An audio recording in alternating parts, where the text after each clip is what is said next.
بدترین برای انسانیت این چیه؟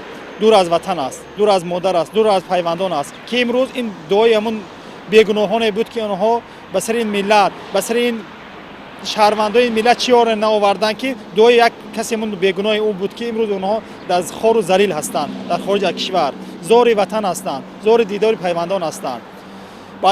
بعد از فیلم خیانت تماشا کردن و اون ناعدالتی و اون خیانت، اون نوجوانمردی اشخاص رو دیده خیلی آدم یک یک به غضب میآید که نام کثیف این انسان ها رو به دهان گرفتن نمیشود که چقدر این کثیفی ها، چقدر ناعدالتی ها، چقدر اون کارهای غیری به زبان آوردن غیر امکان است که به نهایت کارهای دهشتناک به این سری ملت آوردن.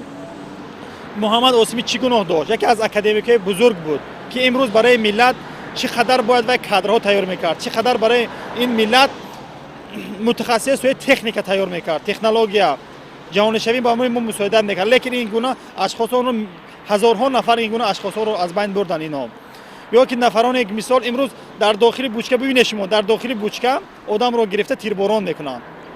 این دهشتناکترین چینگیز با این قدر بی‌رحمیش گونه عملهای نوجوانمردی رو نکرده بود که این ناخلفان به سر این ملت آوردن. همین نوجوانمردی بس است برای تو که تو مرد نیستی که امروز اون دهشت‌های حالی هم ضررش بعضی‌ها دیده ایستادن. اثبات این گفتار چگونه است؟ اون نفری که محبوس شدن یا که بیرون از آزادی هستند، اون نفر پیوندان تو این همه سخن‌های ما رو اثبات میکنن.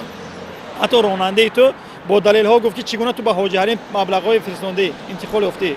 تو در عرض تو اثبات کرد که چگونه تو خیانت‌های کردی به سر این ملت. راستی ما جوانان باید امروز زیرکی سیاسی خود از دست ندهیم.